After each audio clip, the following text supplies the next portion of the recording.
allons passer la parole à notre collègue, M.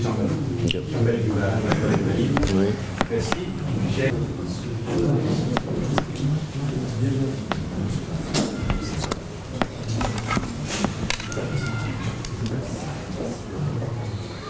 Cette conférence de presse est faite non pas pour faire un bilan, parce que le terme est inapproprié. Le bilan, c'est pour le mandat, c'est-à-dire 5 ans, tandis que là, il s'agit d'une étape et nous voulons marquer cette étape comme une visibilité permettant. En septembre, le Premier ministre il a reçu des groupes armés. Voilà, le président a reçu donc les organisations de ces groupes armés à la présidence, à Koulouba. Les états généraux de la décentralisation ont été menés. Les assises nationales du Nord ont été faites.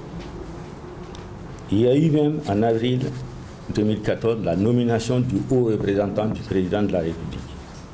En juillet 2014, début des pourparlers et même une feuille de route a été signée par toutes les parties. Et à l'instant où nous nous exprimons,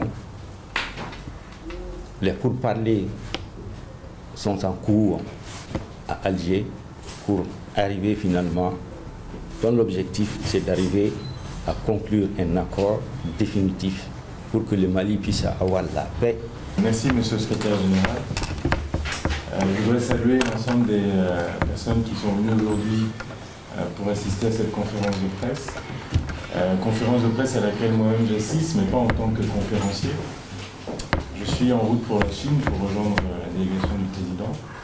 Et j'ai tenu à participer à cette conférence en tant qu'auditeur, mais aussi en tant que point complément à ce qui a été brillamment dit aujourd'hui par tous mes amis autour de cette table. Donc je salue évidemment la présence de la direction du RPM qui est bien représentée, de nos amis et camarades des partis FAMA, YELEMA, ADEMA, SNID, UMRDA. Vous pouvez savoir que la majorité présidentielle c'est beaucoup plus que ça. Il y a beaucoup plus de partis, mais je suis heureux de voir qu'ils sont présents ici les plus importants d'entre eux. Je salue nos amis de Sidima, également présents ici, et tous ceux qui sont venus à nous aujourd'hui. Je pense que l'essentiel a été dit par Monsieur le Secrétaire général, qui a été brillamment complété par les autres intervenants. Moi, je ne vais pas être long, simplement pour vous dire que lorsque le président a été élu l'année dernière, les Maliens lui ont donné un mandat. Ce mandat a été de 5 ans. Par conséquent, l'heure du bilan, c'est encore dans 4 ans.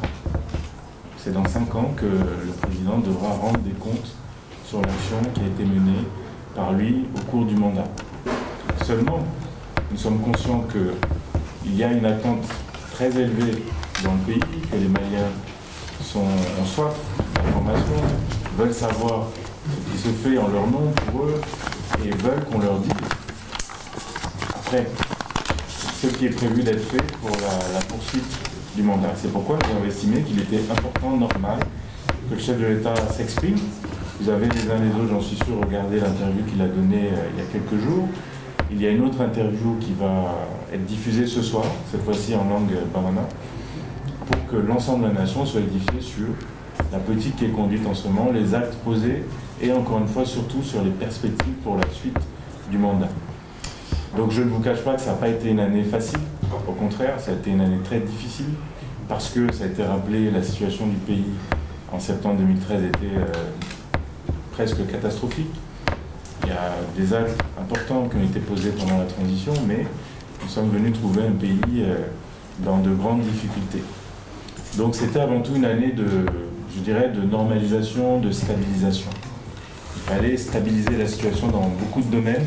Ça a été rappelé, l'État, l'armée, la gouvernance, les relations diplomatiques, les relations avec les bailleurs de fonds, les partenaires du Mali, et tout ça a été entamé. Donc les grands chantiers sont ouverts, la priorité des priorités reste la question du Nord. Il nous faut un accord de paix. On l'a dit à foison, aucun pays ne se développe sans la paix. Aucun pays ne se développe s'il n'y a pas un minimum de sécurité sur l'ensemble du territoire. C'est pourquoi aujourd'hui toutes nos énergies sont dédiées à cette cause-là. Faire la paix et réconcilier les Maliens. Donc ce dossier-là est ouvert. Vous le savez, des pourparlers sont en cours à Alger. Alors, on peut saluer le fait que déjà, il y a eu lors de la première phase la signature d'un accord de cessez-le-feu, d'une part, et d'autre part la signature d'une feuille de route consensuelle. Cette feuille de route consensuelle dit, en gros, elle balise la suite des pourparlers, elle explique qui va discuter, de quoi on va discuter, où on va discuter, sur quel timing, et elle précise des règles qui sont fondamentales pour nous, Maliens, et qui sont le respect scrupuleux de l'intégrité du territoire, qui sont l'unicité de la nation, c'est-à-dire que ce qui se fait en termes de gouvernance à Kidal doit se faire aussi à Kay, à Sikasso ou ailleurs. Et enfin, la forme laïque et républicaine de l'État. Donc tous ces points sont consignés dans la feuille de route consensuelle. Par conséquent, je dirais, la seconde phase des pourparlers s'est ouverte sur de bonnes bases. Maintenant, nous faisons confiance à l'équipe de négociateurs maliens qui est sur place et nous espérons, dans les prochaines semaines, aboutir à un accord de paix définitif. Beaucoup de gens ont dit, mais pourquoi autant de temps pour avancer sur ce dossier? Je dirais que c'est un dossier qui date des indépendances. Donc ce n'est pas en quelques mois qu'on le règle. La première rébellion au Mali a eu lieu au début des années 60. Il y en a eu dans le courant des années 90, dans les années 2000, et cette terrible rébellion qui a entraîné l'occupation du territoire en 2012. Ça n'est pas en quelques mois qu'on revient et qu'on règle ces problèmes-là. Monsieur le secrétaire général l'a rappelé, dès l'entame du mandat, 15 jours après son installation, le président de la République reçoit à Koulouba les représentants des groupes armés. Ceux-là même qui, quelques mois avant, étaient en face du Mali. C'est dire la volonté qui est la sienne de faire la paix. Par la suite, plusieurs événements ont été organisés.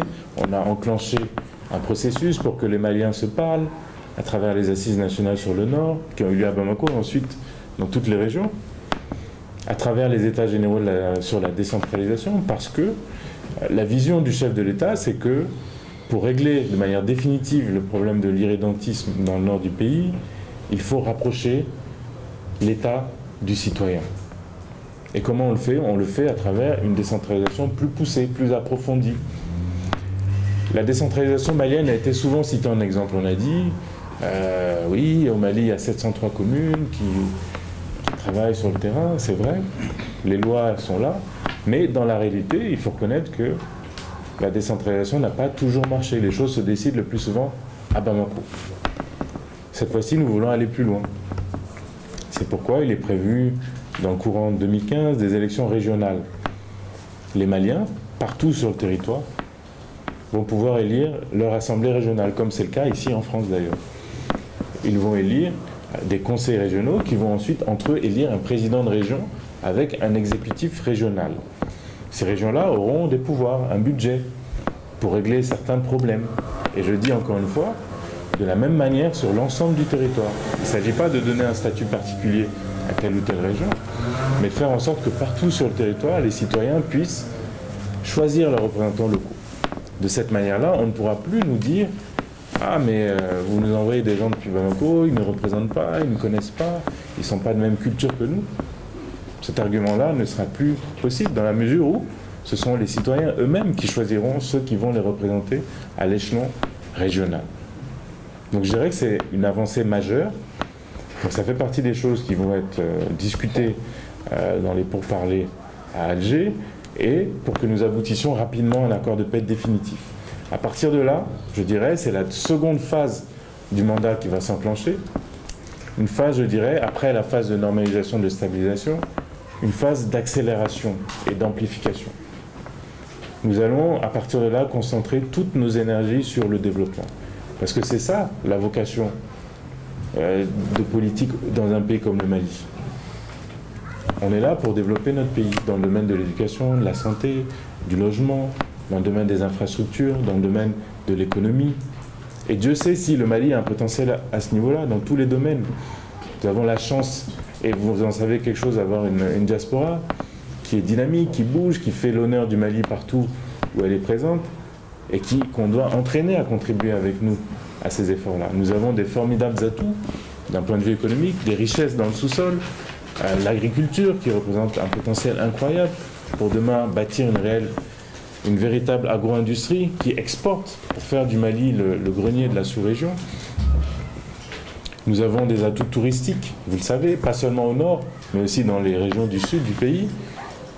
Et dans ce cadre-là, le gouvernement est en train de travailler pour que l'on puisse développer un tourisme national. Il n'est pas normal qu'on ne compte que sur les touristes qui viennent de l'étranger. En ce moment, ils ne viennent plus à cause des problèmes que vous savez. Par conséquent, les Maliens doivent prendre la relève. Au lieu de passer nos vacances ailleurs, pourquoi ne pas les passer au Mali, à l'intérieur du Mali? Bref, le Mali a beaucoup d'atouts, donc prochainement, la deuxième phase du mandat pour mettre en valeur ces atouts dans tous les domaines et s'attaquer aux problèmes du quotidien, sur lesquels les Maliens nous attendent beaucoup. Nous sommes conscients qu'il y a beaucoup d'attentes, il y a même de l'impatience. Cette impatience est normale, elle est naturelle, dans la mesure où le président est élu avec l'ampleur que vous savez. Il a levé un espoir incroyable. C'est donc normal que les gens se disent « Oh là là, on y croyait fort ». On ne voit pas tout de suite se concrétiser les réalisations, les promesses qui ont été faites. Et je le redis, on revient de loin. On revient de très loin. Aujourd'hui, notre pays a à nouveau une voix sur la scène internationale. Notre pays porte. Lorsque le président s'exprime, on l'écoute. Il y a quelques mois, il y a un peu plus d'une année, le Mali était un peu sous tutelle, il faut le reconnaître. Aujourd'hui, le Mali se rétablit.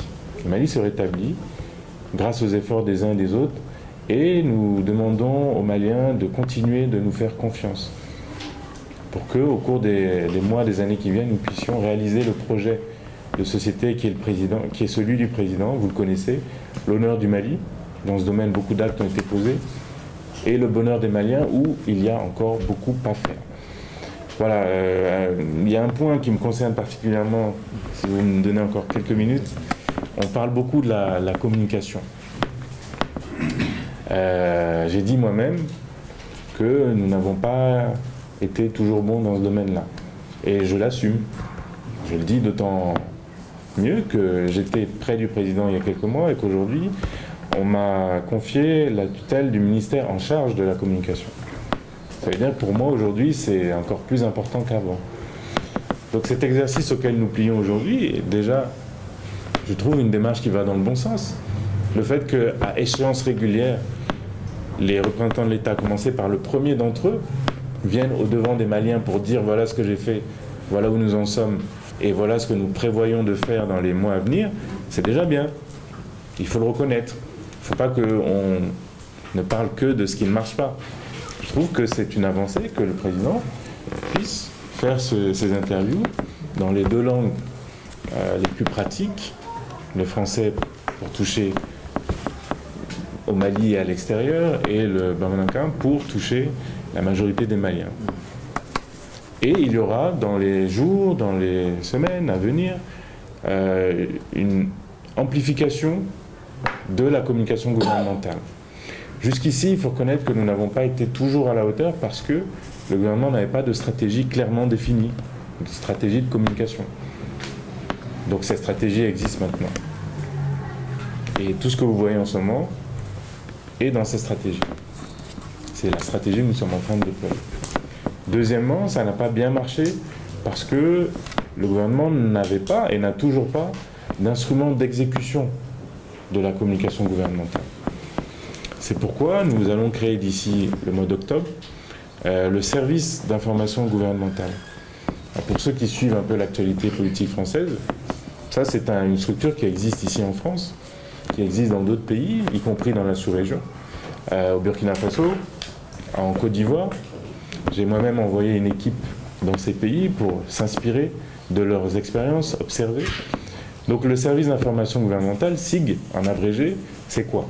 C'est une structure qui va dépendre du ministère de la Communication, qui aura des cadres, des employés qui vont avoir pour charge de communiquer pour le gouvernement. Par exemple, en ce moment, on parle beaucoup de l'épidémie Ebola. Il y a des actions qui sont menées au Mali pour sensibiliser les gens, expliquer, éviter un effet de panique, dire ce qui a été fait, comment se protéger, etc. Donc c'est le SIC qui prendra en charge ces campagnes de communication. Nous avons une autre campagne importante qui est celle de la réconciliation nationale. Il ne s'agit pas de signer un accord.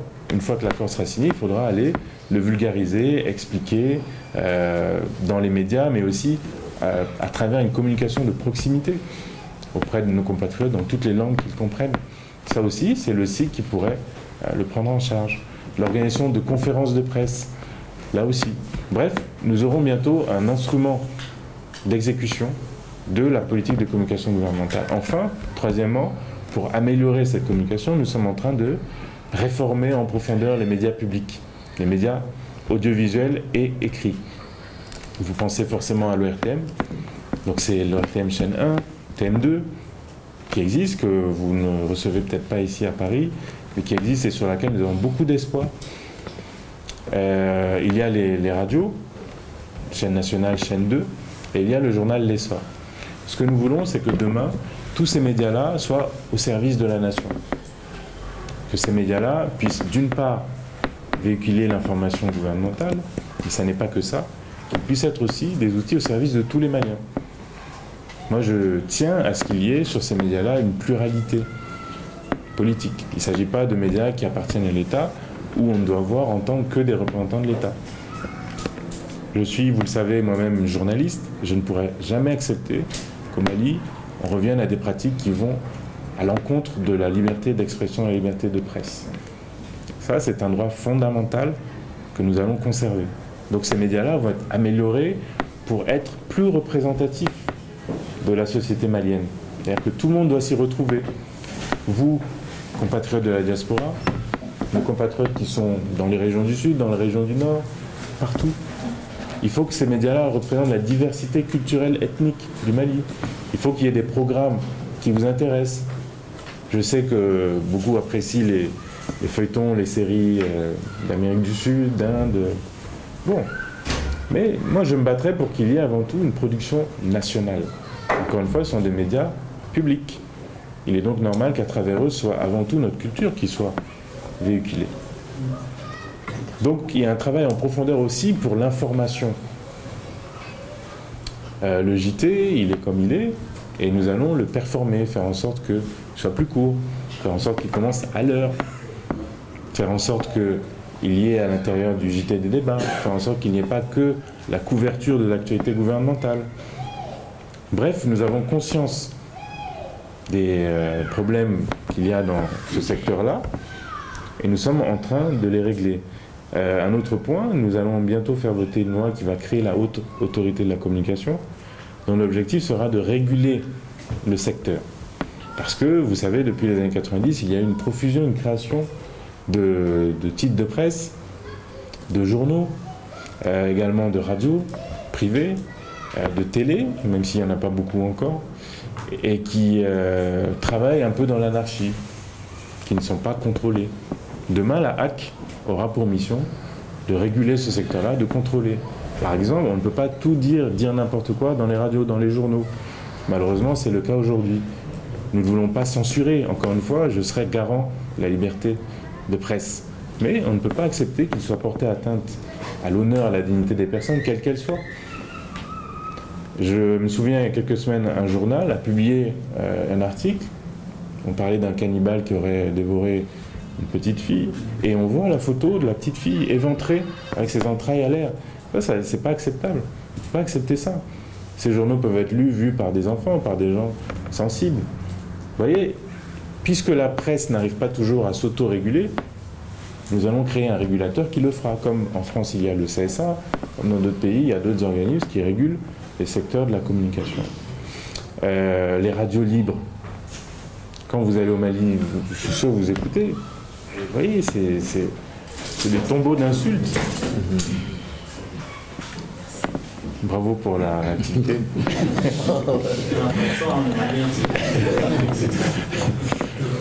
Donc il s'agit d'améliorer, grâce à cela, de faire en sorte que les journalistes aient des comportements plus professionnels et qui vont moins à l'encontre de la déontologie. Et le pendant de ça, nous allons faire en sorte de les accompagner.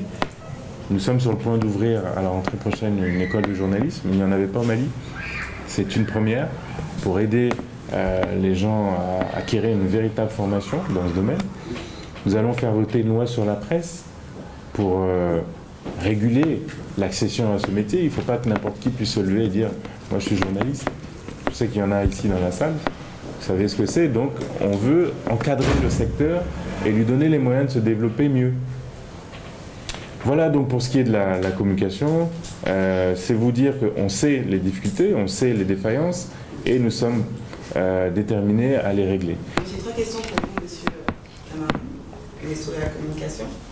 Donc, dans un premier temps, pourquoi personne ne perd son poste dans l'entourage du président Ibeka, sachant que lui-même est d'accord sur le fait que la communication présidentielle est en panne? Ça, c'est la première question.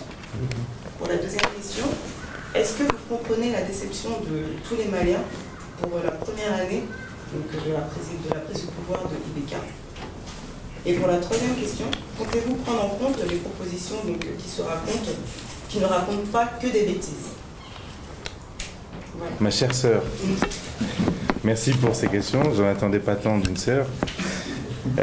Pourquoi personne ne perd son poste lorsqu'il est constaté que ça n'a pas marché? Je pense que moi, c'est la méthode que j'emploierais. J'ai été dans le secteur privé avant. Il y a certaines méthodes de management. Lorsqu'on constate qu'il y a une difficulté, que ça ne fonctionne pas, on regarde pourquoi ça ne fonctionne pas. C'est ce que nous avons fait. Et j'ai fait le constat ici moi-même. Ensuite, on demande aux personnes qui sont en charge de mettre en œuvre les résolutions qui sortent de ce constat.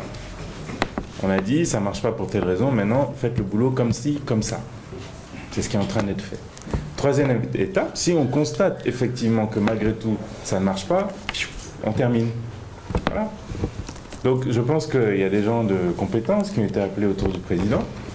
Ils ont la capacité de faire ce travail-là. Donc le président leur fait confiance, mais vous savez, c'est quelqu'un, il n'a pas l'habitude de tergiverser. Lorsqu'il constate effectivement que ça ne fonctionne pas, il sera terminé. Voilà, pour l'instant, les choses sont en place et on est en train de faire en sorte que ça fonctionne désormais. Votre deuxième question, comprenez-vous la déception de tous les Maliens? Pardon, excusez-moi, je suis mal exprimée. Voilà. Une partie des Donc, voilà, une partie des Maliens sont déçus. Moi, ce que je comprends avant tout, c'est l'attente, l'impatience. Elle est normale. Je l'ai dit tout à l'heure, ils ont élu le président avec un espoir incroyable. Pendant des mois, il y a un espoir incroyable qui s'est levé dans le pays. On lui a fait confiance et il est normal que, une fois qu'il a été élu, on attend de lui qu'il mette en œuvre son programme, son projet et que les problèmes des Maliens se résolvent.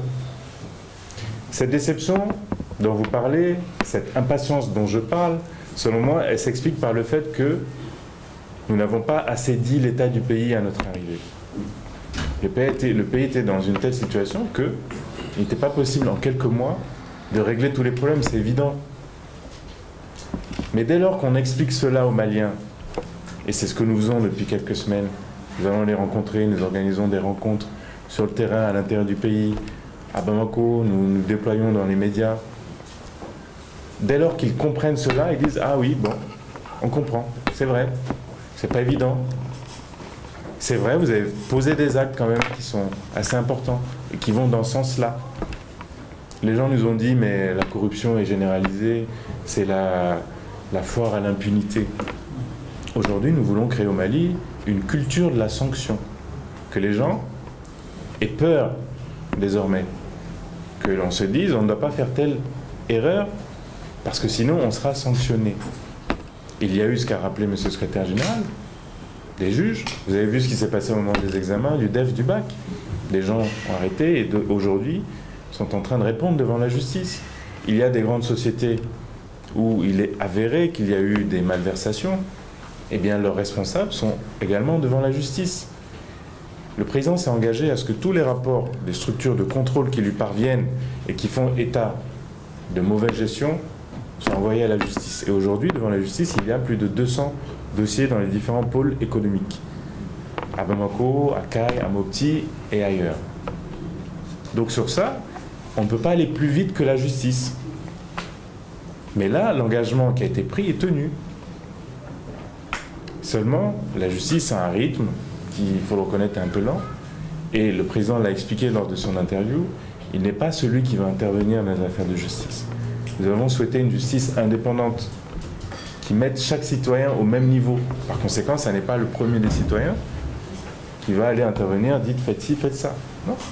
Les dossiers sont envoyés, la justice fait son travail. Dans le domaine de... Là où il peut y avoir une attente, une impatience, c'est le domaine de l'emploi. Il y a des centaines de milliers de chômeurs au Mali et c'est douloureux parce que ce sont des jeunes qui ont été formés à l'école du Mali et qui n'arrivent pas à accéder à un emploi. Donc ça n'est pas non plus un problème qui peut être réglé en quelques semaines, en quelques mois. Il y a d'autres pays, regardez, le cas de la France, il est presque dramatique. Et pourtant, ils ont des capacités, des moyens qui sont supérieurs aux nôtres. Cela dit, on se bat aussi pour régler le problème de l'emploi au Mali. Comment? Déjà en faisant en sorte de réformer le secteur de l'éducation. Parce qu'on ne peut pas trouver un emploi à des gens qui n'ont pas été bien formés. Nous faisons en sorte de rendre les formations qui sont dispensées au Mali en adéquation avec les attentes des entreprises. Parce que ce sont les entreprises qui créent les emplois. Ce n'est pas l'État. L'État va embaucher des fonctionnaires, c'est vrai.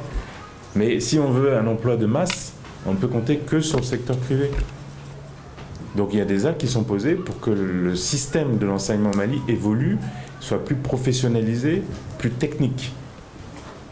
Il ne s'agit pas d'envoyer des centaines d'étudiants dans les filières sociologie, psychologie, tout ça c'est bien. Mais c'est difficile après ça de trouver un emploi. Donc il y a un travail assez lourd dans ce sens-là.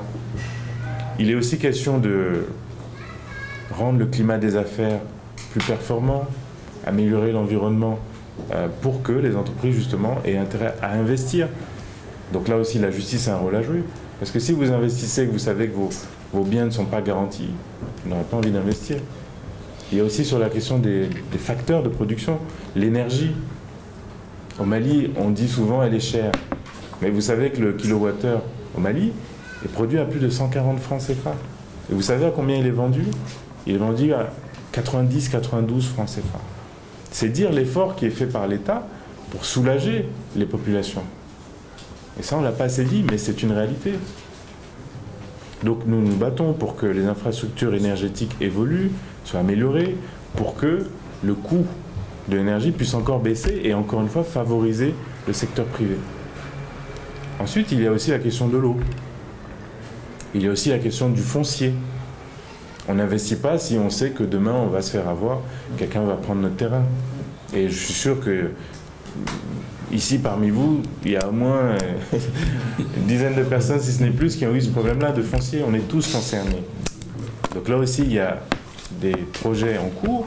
Il y a un cadastre qui est en train d'être créé au Mali. C'est une première. C'est-à-dire qu'on va avoir dans un fichier l'ensemble des terrains du Mali. Il sera écrit à qui il appartient, depuis quand, quelles transactions il y a eu, combien il a été vendu, etc., etc. Ça nous permettra d'avoir une cartographie de toute la terre. Et donc, ça va fortement limiter les magouilles. Mais un cadastre, ça ne se crée pas en quelques mois. Il faut du temps. Vous voyez, c'est dire, les attentes, elles sont légitimes, elles sont normales. Mais il est difficile d'y répondre en quelques mois seulement. Ensuite, oui. Parce qu'il y a un domaine que vous n'avez pas parlé, qui est très important, le domaine médical. Là aussi, on n'a vu aucun avancement. Je sais qu'un an, c'est pas beaucoup, mais bon, quand même, au moins à ce niveau-là, le médical est vraiment tellement, c'est tellement important. Quand on voit, parce que l'équipe RP Média est partie à Bamako, a visité l'hôpital Gabriel. Quel état était cette institution, sachant qu'il y a des milliers et des milliers de malades donc se soigner là-bas parce qu'ils n'ont pas le choix. Et malheureusement, depuis l'arrivée des CAV, il n'y a aucun changement, que ce soit là-bas ou au Point G par exemple. Donc par rapport à ça, est-ce que vous avez quelque chose à... Alors je dirais que pour assurer le bonheur du Malien, il faut en effet assurer une bonne santé et donc des infrastructures sanitaires qui ont un minimum de qualité. Alors, il y a deux choses. Il y a les médecins et il y a aussi l'infrastructure. Alors, les médecins, ça c'est toujours le problème de l'éducation. Donc il y a des efforts qui sont faits pour les améliorer, les performer, des accords qui sont signés avec d'autres pays pour qu'ils aillent se former, qu'ils reviennent travailler au Mali. Ensuite, pour les infrastructures, vous ne pouvez pas dire qu'il n'y a rien eu. Nous avons inauguré au mois de février un hôpital à Mopti. Ah, quand même, c'est une nouvelle chose. Nous avons convaincu, le président a convaincu le roi du Maroc qui a investi au Mali. Nous sommes en train de construire un nouvel hôpital mère-enfant à Sévénico, en commune 4. Ça n'est pas rien. Mais évidemment, ce n'est pas en quelques mois qu'il va sortir de terre. Ensuite, il y a des CESCOM qui ont été réhabilités, centres de santé communautaires qui sont présents dans toutes les régions, notamment dans le Nord. Vous savez que quand il y a eu la crise, ils ont tout rasé, ils ont tout cassé, ils sont partis avec le matériel. Et depuis un an, le gouvernement fait des efforts pour rééquiper ces CESCOM dans la région de Tombouctou, de Gao et même Kidal. La fameuse tournée dont on a beaucoup parlé du Premier ministre dans les régions Nord, elle avait cette vocation-là, de réinstaller l'administration dans ces régions-là en apportant des équipements. Il y a des choses qui ont été faites, je vous assure. Mais je reconnais que, d'une part, ce n'est pas toujours visible, et que deuxièmement, ça n'est pas toujours suffisant compte tenu des attentes. Mais on fait avec les moyens du bord. Vous parlez de santé, on peut parler d'Ebola. Depuis plusieurs mois, on ne parle que de ça dans les médias occidentaux. Donc une épidémie qui, semble-t-il, est sortie de la Guinée. La Guinée est à 2 pas du Mali. Moi, mon village est à 60-80 km de la Guinée. Oui. Oui. Mais justement, le pays, le Mali, fait tout pour que si ça arrive, ça puisse être contenu. Parce qu'on ne pourra pas empêcher que ça arrive si ça devait arriver. C'est arrivé au Sénégal, c'est arrivé en Sierra Leone, c'est arrivé au Libéria, c'est au Nigeria.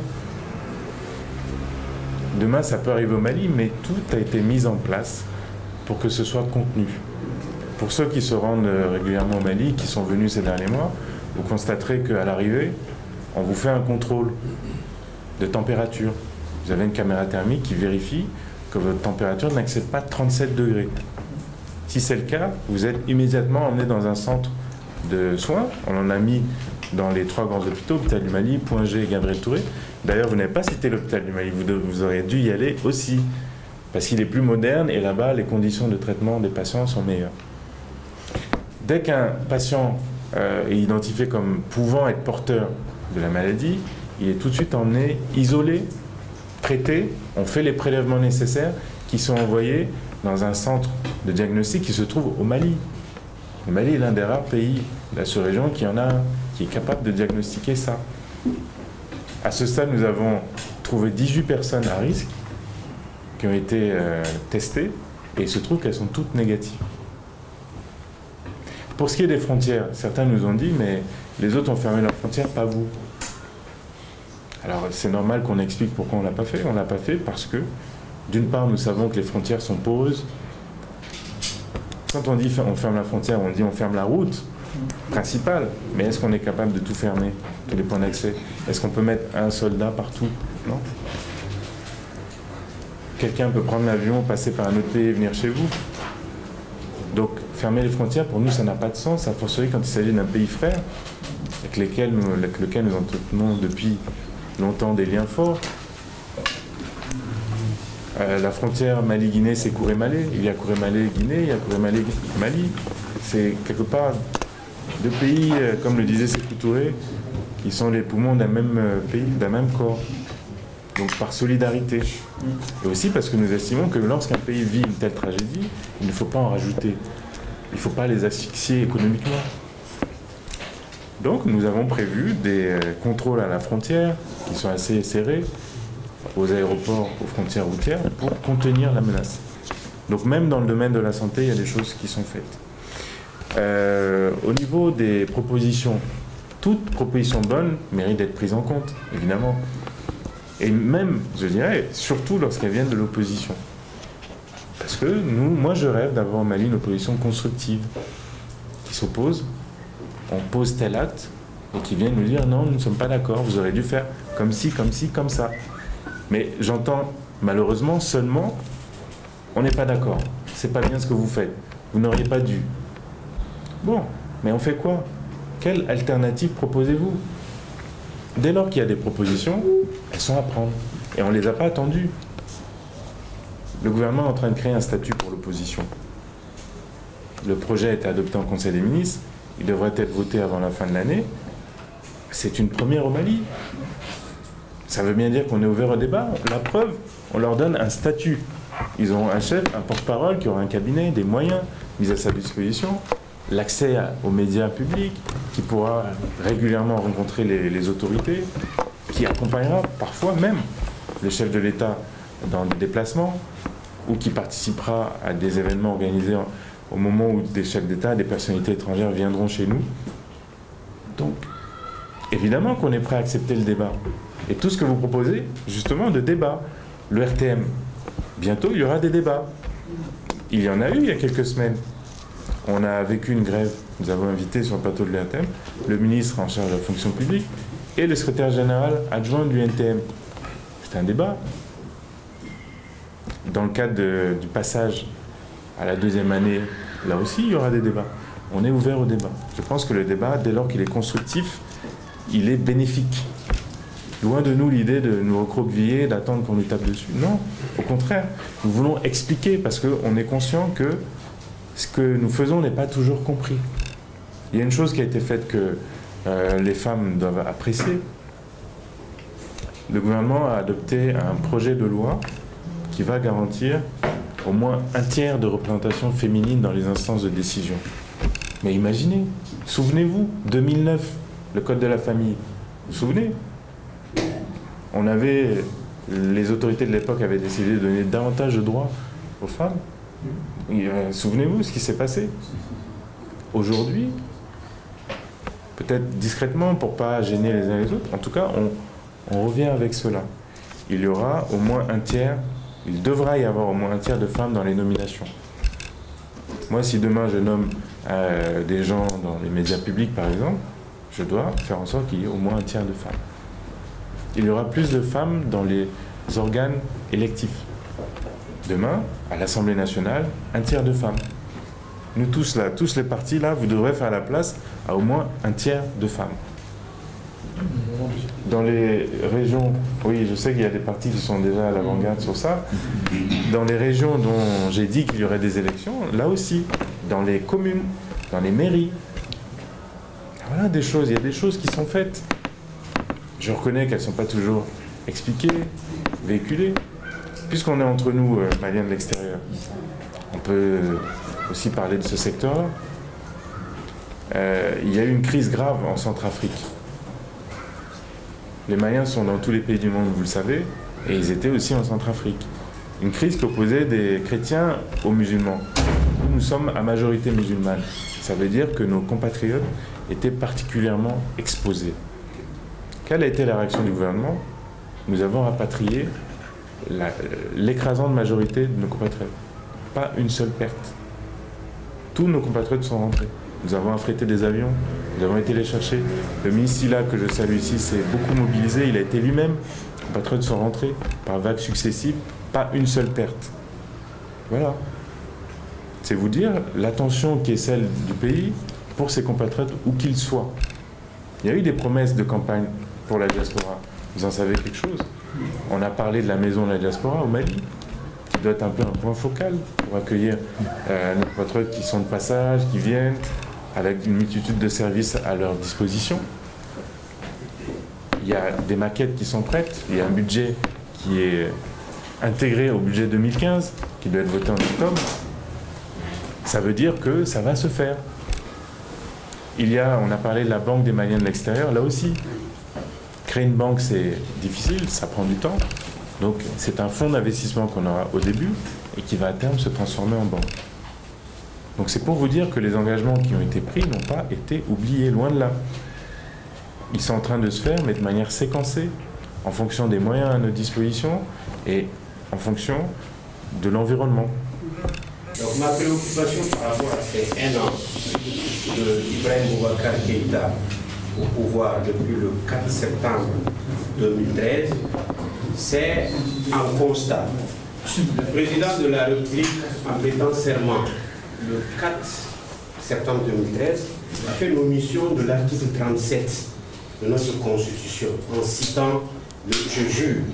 Et donc, est-ce que cette omission a été rectifiée? Première question. Deuxième question, le président de la République, dans ce même article, l'article 37 de la Constitution du 27 février 1992, doit déclarer ses biens. Est-ce qu'à la date d'aujourd'hui, on peut savoir quels sont les biens du président de la République, si cet article a été respecté dans la forme et dans le fond? Et ensuite, l'autre et dernière préoccupation est que c'est un an, c'est juste, et difficile de quand même projeter par rapport au projet et à tous les engagements pris par le président de la République, Boubacar Keïta, mais c'est aussi un an de gestion du pouvoir par le RPM. Et alors, ma question RPM, vous avez accompagné un candidat, aujourd'hui vous êtes des partis politiques à l'accompagner, est-ce que le RPM est au pouvoir au Mali? Monsieur le journaliste, je pense qu'au Mali, il y a la Cour constitutionnelle et qui est l'instance qui s'occupe précisément de ce genre de choses. Si la Cour constitutionnelle n'a pas relevé d'anomalie dans ce sens, je pense que c'est faire un mauvais procès que de véhiculer ce genre de choses. Alors ça, cette réponse, je la donne pour la question des serments et la question bien du président. Quant à la question, est-ce que le RPM est au pouvoir au Mali? Bien entendu, le pouvoir au Mali, c'est le peuple malien. Le RPM est partie intégrante du peuple malien. Donc le RPM est au pouvoir. Nous avons, le RPM a des ministres. Le président de la République, il est issu du RPM.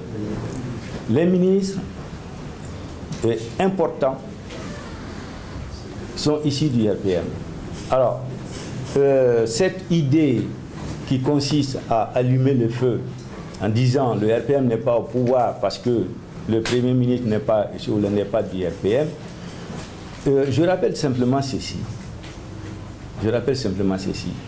Le Mali n'a pas besoin de ce genre de considération. Le Mali a besoin que tous les Maliens se lèvent et se mettent et se drapent avec des avis du constructeur, pas avec celui de la destruction.